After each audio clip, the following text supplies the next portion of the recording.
going to go ahead and move this little table just a little bit. It hung up like I don't know what. There we go. All right, so what we're going to do today, I didn't send out a lesson because we've got some new learners, and you know, sometimes it's good for all of us to kind of go back and do a refresher too. You know what I mean? So what we're going to do is we're going to talk about prefixes and suffixes. We're going to talk about nikud or vowel points, the different marks that you see under and over the letters, so that we know what sounds they make, what types of vowels they are. We're going to talk about beged kafat letters. We're going to talk about all these kinds of different things. So anyway, we're going to go ahead and get started with beged kafat letters. Now, why do we call them that? Beged kafat doesn't mean anything, okay? It doesn't mean anything, but that lets us know. See, in Hebrew, there are 6 letters, right, that back in the day, biblical Hebrew, they made different sounds. But in modern pronunciations, only 3 of those make different sounds, where it used to be 6, okay? So the reason why we call them beged kafat letters is because that's the letters that change their, or that used to change their sounds, right? So we have the letter, all right, bait, the letter gimel, the letter dalet, all right, the letter kaf, the letter hey, the letter tav. Now, like I said, if we sounded all of these out together, these are all consonant sounds, right? You know the difference between a consonant and a vowel, right? A, E, I, O, and U, right? Those are our vowels. Consonants are all the other letters. But the reason why we call these beged kafat letters is because we have b, g, d, k, t, t, beged kafat. And it's just an easy way to remember what letters they are. Now, any letter in the Hebrew alphabet can take a dot inside. Any letter, okay? But the thing is, when we have the letter,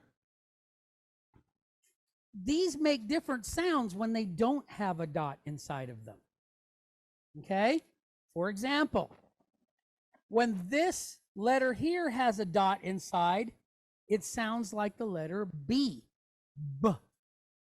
But when it does not, it sounds like the letter V, V, all right? This mark inside this dot, it's called a dagesh. And dagesh means to emphasize, okay?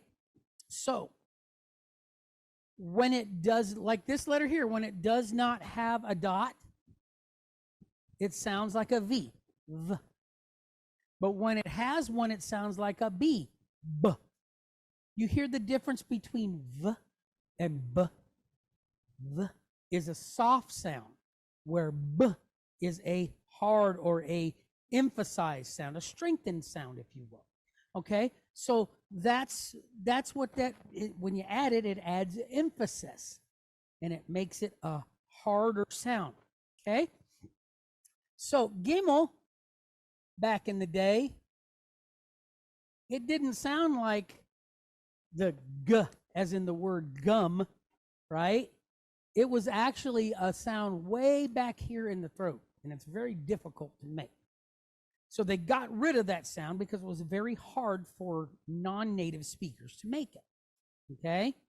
So whenever we see this gimel, whether it's pointed this way or this way, today we just pronounce it like a G. What they call like a soft G, G, right? Not like the G in the word gemstone or gymnasium. They don't have that sound. So it's just a G sound, okay? The dalet, Now, today, with no mark, still just sounds like a D. Okay? But back then, it sounded kind of like a DH.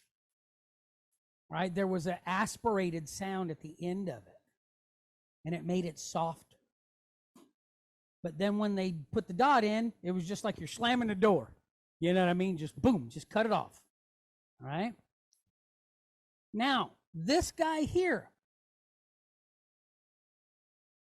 that's the letter Kaf. Hear the hard K sound? Like kick or king, right? But when it doesn't have that circle or that dot inside, it makes a H sound.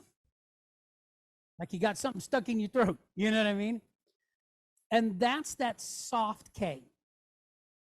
Or a canceled KH. Sometimes you'll see it like a KH with a line drawn through it. It's a H. Okay? And so that's where we get this, the name for this letter is Chaf.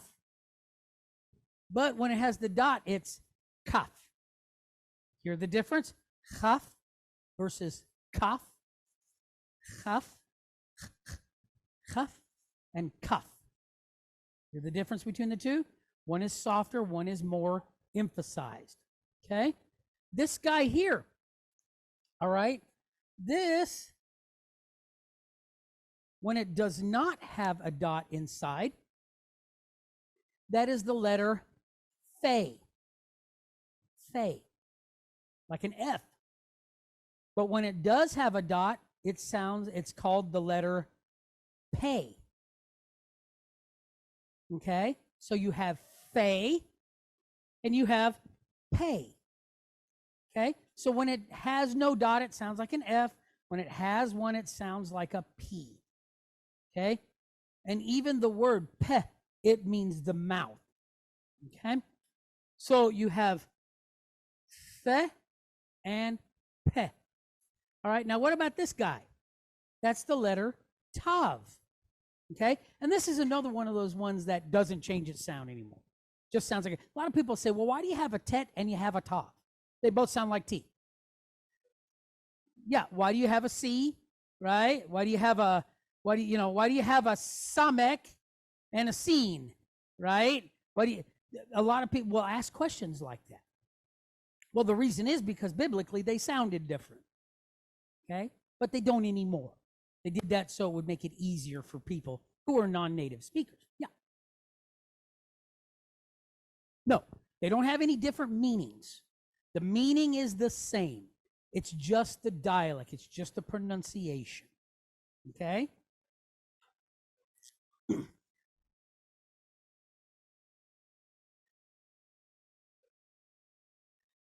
Yeah.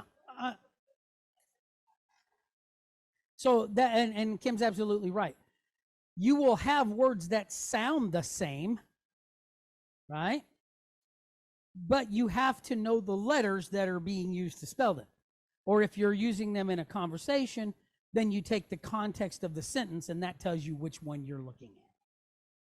Yeah, there, and there, right? Or bear, and bear. Or, so even though today when you see people's messages on Facebook, I don't think anybody knows what version of anything to use anymore. So, like I said, you have to listen to contextual clues. All right? Like when we do our translations, we can tell, okay, if he's talking about this, well, then it's not going to be that word. It's going to be this other one. And that's how we do that. But like I said, this guy and this guy are both called Tav. Tav, okay? These last two. Okay, that's both Tav, right? But like I said, earlier in the, I think it's, what is it, the 9th letter? It's the letter Tet. And it makes a T sound just like this guy does. Okay? But what happened here was, this one here made a sound like the TH in the word with. You hear the breath behind it, all right? It made a sound like the TH in the word with. With the dot, it makes more of a sound like the, like than. No breath behind it. See? With or than. Do you hear the difference there? Okay, so that's those letters. Now, like I said, any letter, any of the 22 or 27 actually, any of them can take a dagesh. But for purposes of translation or transliteration, when we see these marks here in these letters, we know that it's talking about a sound change, whether it's a B to a V or a H to a K or a F to a P. You see that? Like an F to a P. There's a sound change there. Any other letter that there is, it's simply going to double that letter. No, more like a syllable. Okay? Like a syllable break. Okay? Like where you have a bottle. We spell that B-O-T-T-L-E, right? But we don't say bottle, right? We say bottle. We don't say middle, we say middle. Well, that's kind of the same thing that these do. But what you're doing is you're going to end off, your previous syllable is going to end off with a vowel sound, and then the dot is going to tell you, okay, start with another, start with another consonant here. Do you see what I'm saying? It's going to help you to open the syllable, is what I'm trying to say. So, again, any letter, let's take this for example. Now, are there rules? Of course there's rules. It's language. Of course there's rules, right? So let's take a word. Let's take a very simple word that we should all be familiar with. All right. All right, so let's take this very simple word. All right, we have a sheen, right?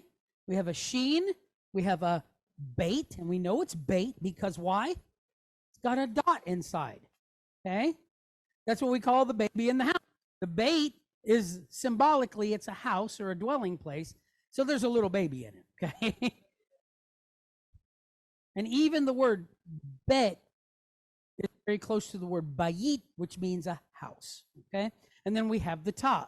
So we have an SH sound here, and we know it's SH because this indicator moves from the right side for SH to the left side for S. So that will let you know which way to pronounce this, the sheen, okay? Whether it's sheen or sin, okay? And then you have the letter bait. We know that it's bait because it's got the dot inside. And then we have the letter tav. So a T sound. So we have SH, B, T. But in order to pronounce it, we have to have what? We have to have vowel points for one thing. So this straight line is called a patach, and this is what we call a short A sound. Now, in English, we have short and long vowels, right? But it changes the way that they sound. A long A in English says its name, A, where a short A says either, that's a short A, okay? But when I say short or long, I'm talking about the duration. And what I mean is, that's how long you hold it, right? So this is a short A. So instead of pronouncing this syllable, a syllable consists of a consonant sound and a vowel sound together. That is one syllable. And you can tell how many syllables a word has in it if you count the nikud or the vowel points. 1, 2. This word is Shabbat. 2 syllables. 2 vowel points. So if you ever want to know how many syllables a Hebrew word has in it, just count the vowel points. Okay? Now, we'll get to talking about exceptions if you want to know how many syllables are in a Hebrew word, you count the number of vowel points, and that will tell you how many syllables are in that word. Okay? We have 2 vowel points, right? Shabbat. Right, because there's another thing that this mark does. When it's not in a letter that's a begad, when it's in a letter that's not a beged kafat letter, tzadi or resh or samek, it causes that letter to be doubled. Okay? But the thing is, can the dagesh do both things? Can it change the sound and can it double at the same? Yes, it can. And the rule for that is very simple. If the letter that has the dagesh is in front, now this only works for beged kafat letters. The rest of them you're going to double them anyway. But if this letter comes after another pronunciation or another vowel point, and it doesn't matter whether it's long or short. If it comes after any other vowel point, you're going to double it too. So that's where we get shab bat. I'll show you how this works. So we take this B, we know this is a B sound, right? So the easiest thing for us to do is to draw like an imaginary dotted line diagonally. Put a B on this side of the line, and put a B on this side of the line. Because we know it's going to make a B sound, right? We know that this is a SH. That tells us it's going to be a short A. Sha. So we're going to take that B, stick it on the end of this syllable, and that gives us shab. Okay? Then we're going to close it and open up another syllable. How do we open up the syllable? With a consonant sound, right? So this second B is going to open our syllable. And it's going to pick up this vowel point, which is kametz, which is a long duration. Now, when I say long, for this letter, I'm not talking about like an A, more like an AH. It's more like ah. Instead of ah, it's more like ah. You hear the difference between the two? Ah, ah, ah, ah. Okay? And then we stick the tav on the end of it. So b, ah, t, bat. Shab, bat. But we don't pronounce it shab, bat, do we? No, we don't. We just say Shabbat. But we don't, so like I said, we don't break our necks trying to pronounce every letter. And they do that a lot on the ends of words too. Okay? For example, I have a prime example right here in this room. Okay? Your son's name is what? Matit Yahu. So when you look at it, it's 4 syllables, right? But if he was to go to Israel right now, they would pronounce his name Matityahu. Matityahu, like Y-O-W. And that's because they're always trying to save a syllable or save a letter or something. It's just part of the language. Okay?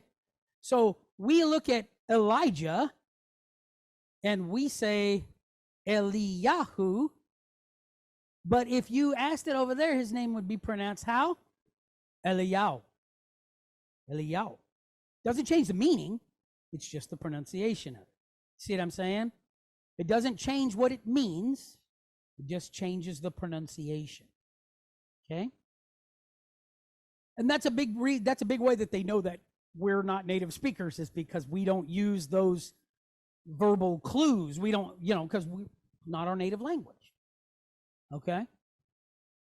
But, like I said, in this case, we see that it's not only is it changing the sound, because if we didn't change this, if it didn't have the dagesh, how would we pronounce it? We would pronounce it as, right? Shabbat. But that's what's telling us. It's a double, right? And it's going to sound like B instead of sounding like V. Okay? But when it comes to purposes of numbering, so for purposes of numbering, bait or vate, doesn't matter. They're both still have a value of 2. See what I'm saying? So those, when you hear me ask, is this a Beged Kafat letter? What I want to know is it one of these 6 letters that changes its sound when it has a dot inside or does not have a dot inside? So like I said, whenever we're doing our classes and I ask you that, that's what I want to know. Is it one of these letters that's going to change its sound? Right? And like I said, out of those 6, only 3 of them do it today. You know what I mean? Not all of them do it anymore. That Gimel, boy, that one is that's a rough one. The sound, to try and make the sound that it originally would have made in the scriptures. It's terrible. It's hard. Really rough. Okay?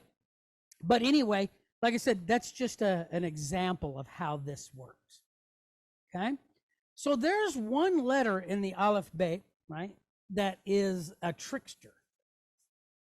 This guy, he can give us all kinds of problems. All right?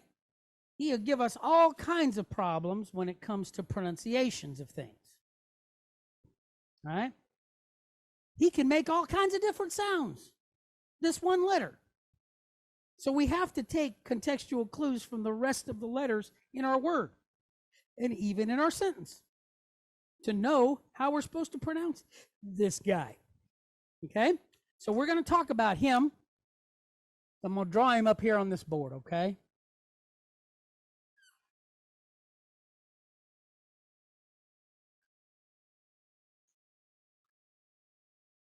So the letter I'm talking about is the Wa. Okay? The Wa. Some people pronounce it Vav. Okay? I pronounce it Wa. Always have, always will. Okay? But some people pronounce it Vav, and hey, that's cool.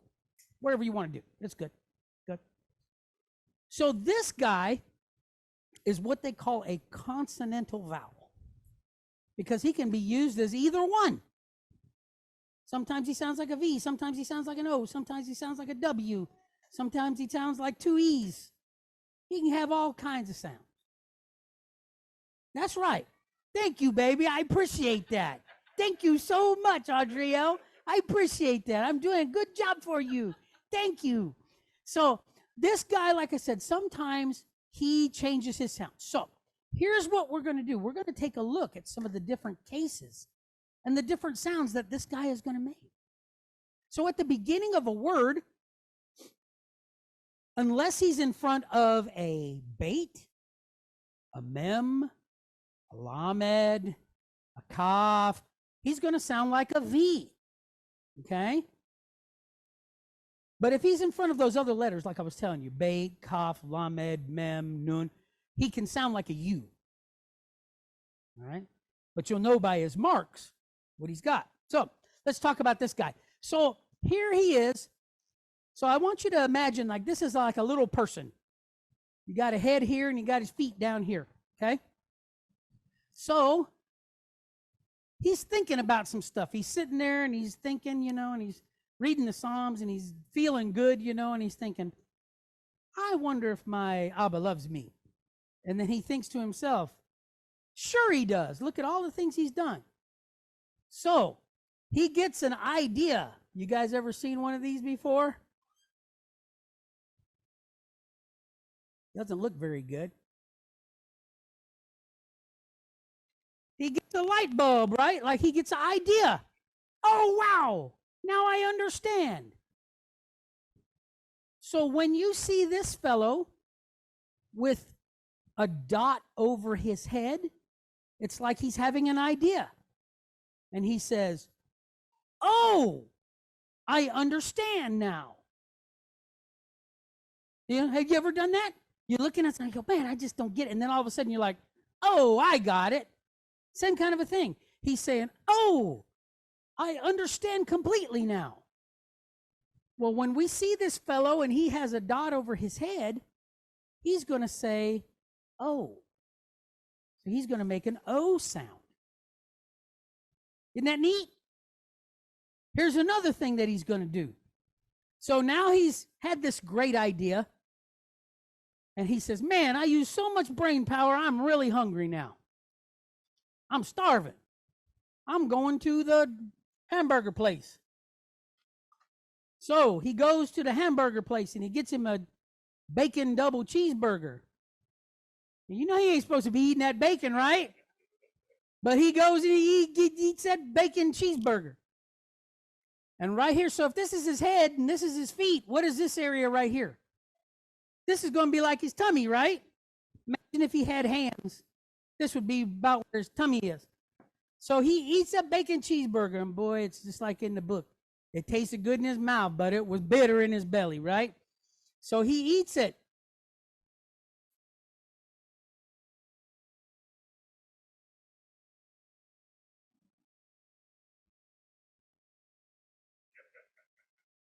So he eats the bacon cheeseburger. Oh my gosh. Oh, my belly hurts. Oh, it's making me sick. Ooh, I feel terrible. So when we see him with a dot in the middle, it's like he's holding his tummy because he ate something he shouldn't have ate.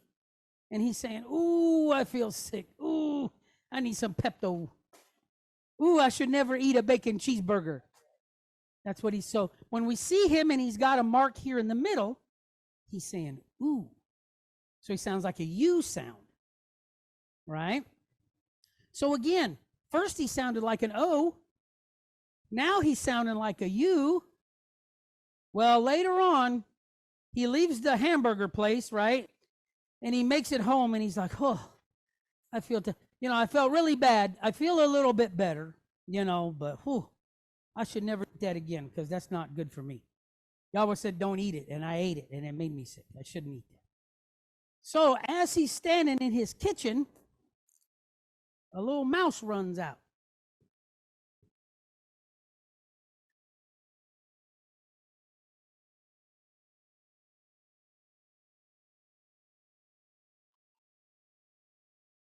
All right, a little mouse runs out and runs right under his feet. And it scares him. And he says, "Ee! A mouse! Ee!" So when we see this guy, it frightens him. So when we see this guy and he's got a dot under his feet, then he makes an E sound. So you see how one letter can make so many different sounds just depending on where the dot is. And that's really with this guy, with this one letter. He makes a lot of different sounds. Now, there's a lot of other marks, right? But this guy causes a lot of confusion, doesn't he? This guy causes a lot of confusion, right? A lot of times you'll see it and you'll be like, well, do I make a V sound? Do I make a, what sound do I make here? Well, look for those marks and that will tell you what sound you make. You make an E, do you make an O, do you make a OO? You make a VA, do you make a VE? What sound do you make? Well, we'll know because of these marks that we see around him. Okay? So, any question on this guy here? Remember that, Matija, it will help you. It really will, because you'll be sitting there going, I know you're interested in the language. You'll be looking at it going, oh, man, do I make a V sound here? A, a O, a U, a X, Y, Z? What do I do? Well, now you'll have some idea, right? O, U, E. That E sound, okay? So, time it. All right, 4:30. Okay, good. We're making great time. All right, so let's talk about nikud. Right? Nikud. What are nikud? Those are the vowel points that we're talking about. Okay? And they're broken up into the same type of vowels. See, because Hebrew doesn't have vowel letters. English does, but Hebrew doesn't. Right? So, there you go. So, they, in about the 12th century BC, or about 12th century AD, I'm sorry, B, what do they call it? ACE or what, I don't know, but anyway, AD, right? These guys named the Masoretes, okay? They added these marks to let foreign speakers know how to pronounce this word, okay? So they took the vowel points and they made different marks to say, okay, pronounce this like this. But it's not as cut and dry as it could be, is it? Because you have a couple that look exactly the same, but make different sounds. So what I'm going to do is I'm going to draw a letter up here. And then I'm going to put a mark underneath it, okay? And we're going to pronounce that letter with that mark. Okay? Good? Clear as mud? Is that what Rebbe always said, clear as mud? All right, so let's use the letter bait because we've been using it already. So we know it's going to make a B sound, right? All right, so let's make a bait here. All right, we know that makes a B sound. Now what we're going to do is we're going to put what they call kamets. Kamets. Sometimes you hear it pronounced kamats. Either way, it's good. And it looks like a letter T. So when we see that underneath the letter, we're going to do the consonant sound. What's the consonant sound here? B. And then we're going to put like a AH. Ba. Ba. Okay? Like BAH. Well, that's sound. All right? So we have a B sound, and then it has a vowel point after it. Yeah, it does kind of make it. So now there's a sheep in the house. It's a lamb in there. It's not a baby anymore. He's in the stall or whatever you call it. All right? But this makes the sound ba. Okay? Ba. But there's also a second mark here. So if we take the leg off of that thing, we have just this dash underneath it. This is called patah. So you have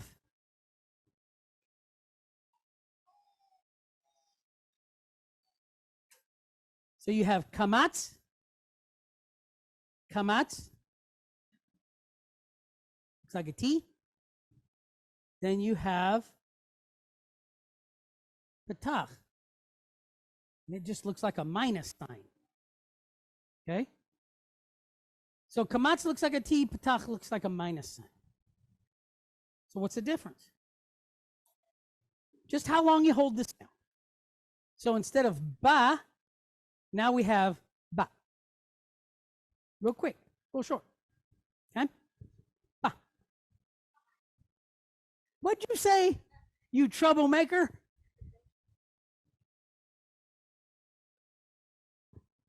Nope. Nope. So that's a short sound. Okay? Now we have another mark, right? And what is that? That's a line with two dots to the right of it. Okay? So we have a line with, oh, I broke my line. Let me draw another one up here. All right, so we have a line with two dots next to it. And that is, so what's the name of this straight line? That's patah, right? This is called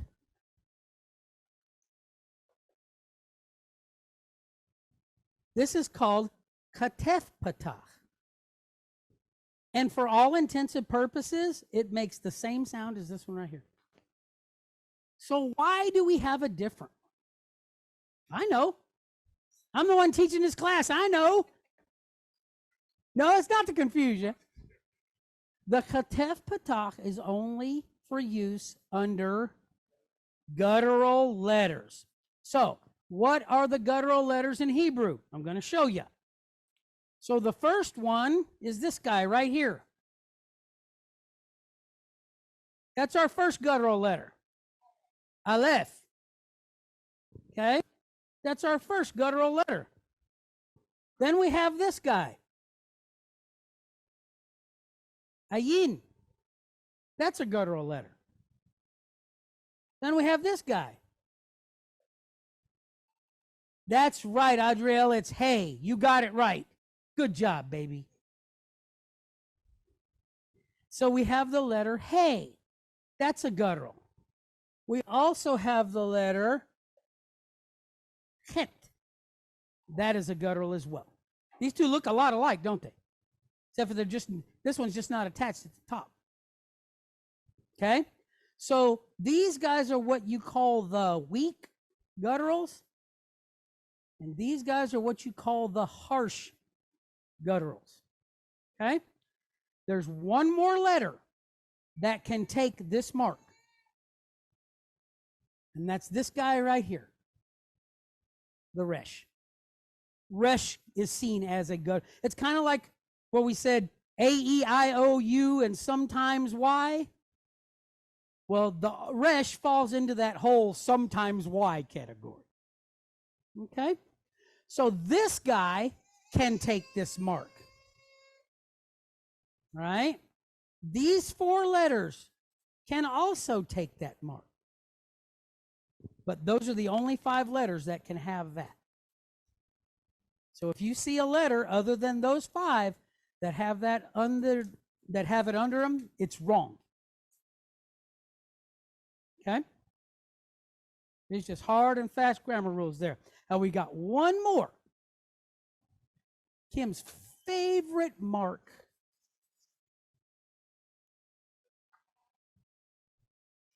So it looks just like this. So we think that that is what? We think it's kamatz.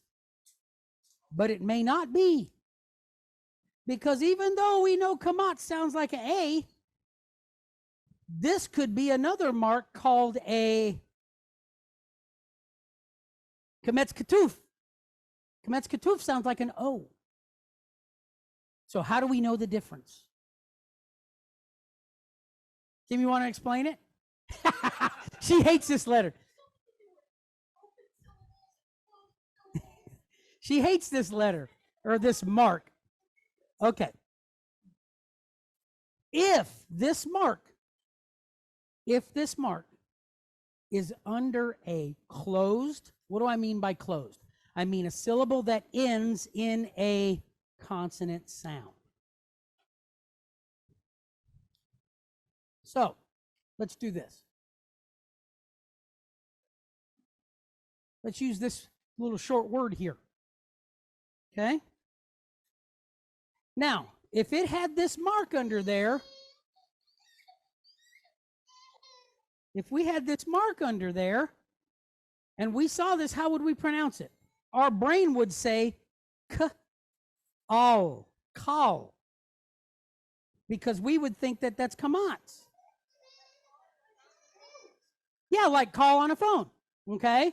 That's what we would think. However, we started with a consonant sound here, right? And if we ended with an open sound, like an A, and we said ka, that's an open syllable. But we have the lamed behind it. So this is a consonant sound. It's unmarked. So what it's going to do is stick itself right on the end of this first syllable. So that makes it what? Well, it's like call, right? But you hear how we open with a consonant sound and we close with a consonant sound? Since we have consonants at both ends of it, that constitutes what they call a closed syllable. Okay? So, there's also such a thing as emphasis in a sentence. Right? Where does the letter fall? Most Hebrew words are accented where? On the end of a word. Okay? So, if this mark is in a word, that it has to fulfill 2 things. Okay? It has to be in a closed syllable, and that syllable has to be unaccented.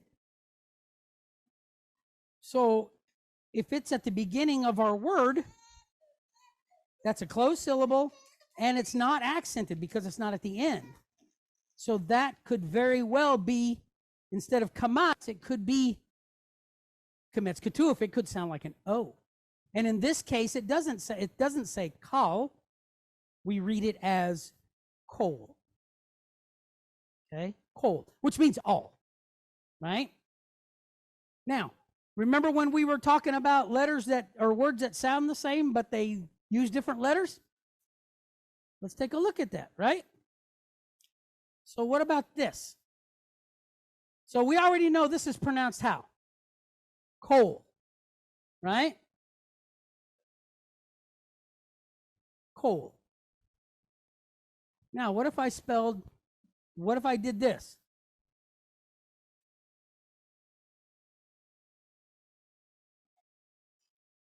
How is this pronounced? The same way. This is pronounced kol just like this. But we transliterate it a little different. So when we see kol spelled this way, it means all. Okay? But when we see kol spelled this way, it means a voice. So we have to become familiar with the context of the sentence that we're using, writing, whatever we're doing with it, right? So, like I said, you have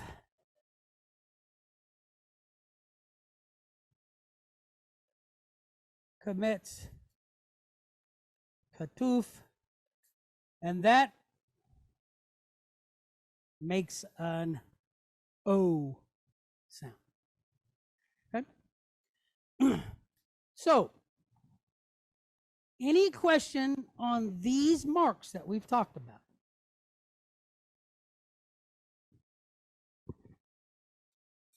Adriel, you got any questions?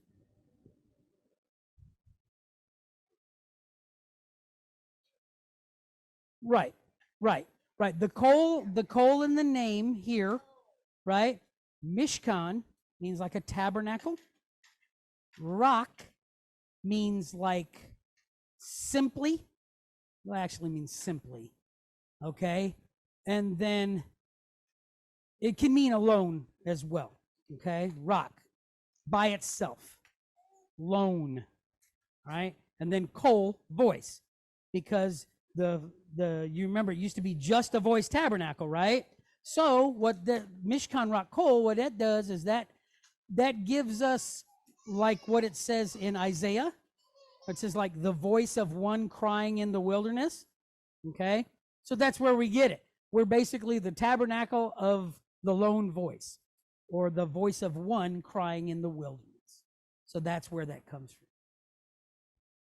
But it's hard sometimes to make these sentences make sense because the sentence structure is different than English.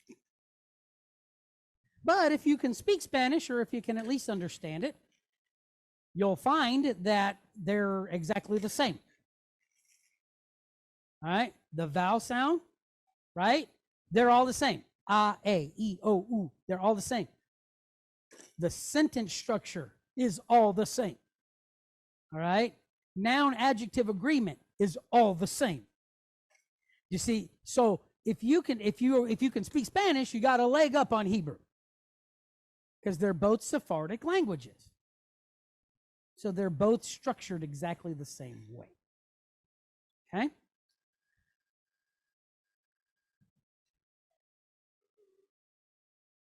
No. Old English, like I said, that's where our language came from, right? You had Low English, Middle English, High English, Old English. They're all just iterations. And with each iteration, language rules changed. Okay?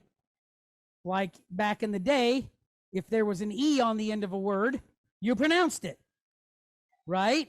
So, let's use this. Yeah, well, that's where we're going. So just to show you, since you brought it up, Brother Mike, just to show you.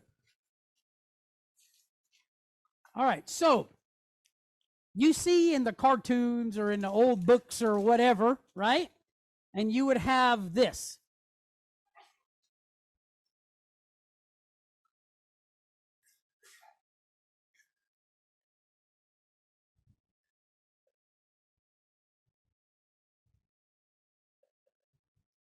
So how would we, when we see that today, how would we think to pronounce that?